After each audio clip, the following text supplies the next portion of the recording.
How long does it take to get from 25% to 15% body fat? Or more importantly, how long does it take to get visible abs? 10 years ago, I was expecting to be 15% body fat in a few months of training, but it's only been recently I've started to get defined abs. Is it going to take you 10 years?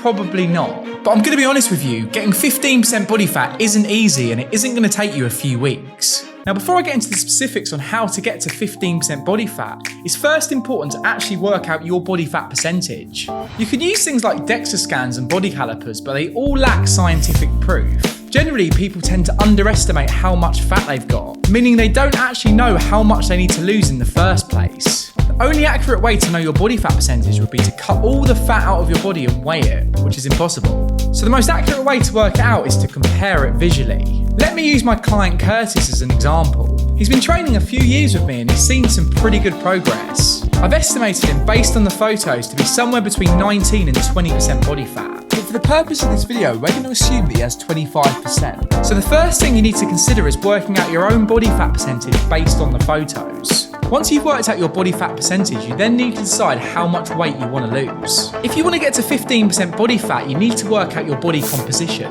Again, using Curtis as an example, because he weighs 200 pounds, you first need to subtract the 25% body fat to work out his fat-free mass. Curtis would weigh 150 pounds at 0% body fat or with no fat at all. We then need to add 15% to work out his goal weight of 15% body fat, which is 172.5 pounds. This means that Curtis needs to lose 27.5 pounds to get to 15% body fat. So work out how much weight you need to lose based on your body fat percentage to get down to 15%. It's all good knowing how much weight you want to lose, but you need to know how to lose it. Although training plays an important part, only a small number of the calories you burn actually come from exercise. The rest comes from basal metabolic rate, or the number of calories you burn at rest, and the thermic effect of food, the calories that you burn digesting and eating food. Because of this, the most important factor to consider to get to 15% body fat is nutrition. And I don't necessarily mean improving what you eat. Although eating healthy is important to fuel your exercise and for general health, you're going to need to create a calorie deficit or burn more calories than you eat to get to 15% body fat. This means that you need to reduce how much food you're eating. One small bar of chocolate would take 30 minutes of intense exercise to burn. It's silly to look at food as something that you need to burn off. And trust me, talking from experience, you can't out-train a bad diet, so you need to focus on your nutrition. Back in 2014, I was training over 7 times a week and still gaining weight. Why? Because I would massively overeat calories during the day. Even though nutrition's most important, it doesn't mean that training isn't. Training's the second piece of the puzzle because you can also create a calorie deficit by increasing how much you burn. Personally, I'd recommend increasing your movement throughout the day. Start off doing simple things like walking into work, using stairs instead of elevators, or investing in a standing desk. You can then build this into cardio training like running, swimming, cycling, or rowing, as they're all fantastic for burning calories. I found that I burn more calories walking 12,000 steps a day than I do in my daily 1-hour training session.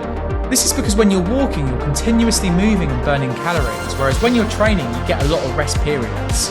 Even though you might not burn as many calories weight training, it doesn't mean you should sack it off completely.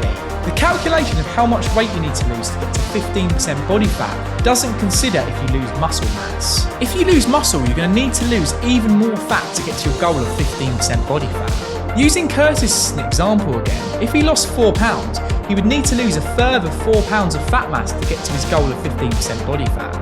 Not only this, but when you have a higher muscle mass, your metabolic rate increases, meaning you burn more calories at rest. For example, if you compare a 90-kilo man made of predominantly muscle tissue versus a 90-kilo man made of fat tissue, the man that has more muscle mass will burn more calories at rest than the man that has more fat mass, meaning that it's a lot easier for them to lose fat. So by increasing your muscle mass, you can elevate your metabolism, meaning you'll burn more calories doing absolutely nothing. So, how do we maintain our muscle mass? The science shows that you can sustain muscle protein synthesis in 2 ways. One is to resistance training, and the other is to consume enough protein.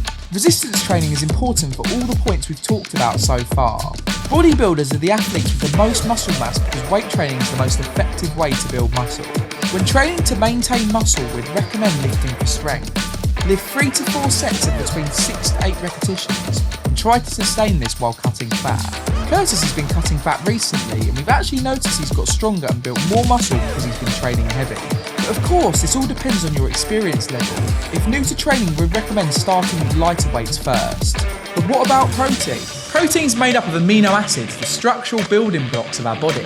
It's recommended to eat 1.7 grams per kilogram of body weight per day to maintain muscle mass when resistance training.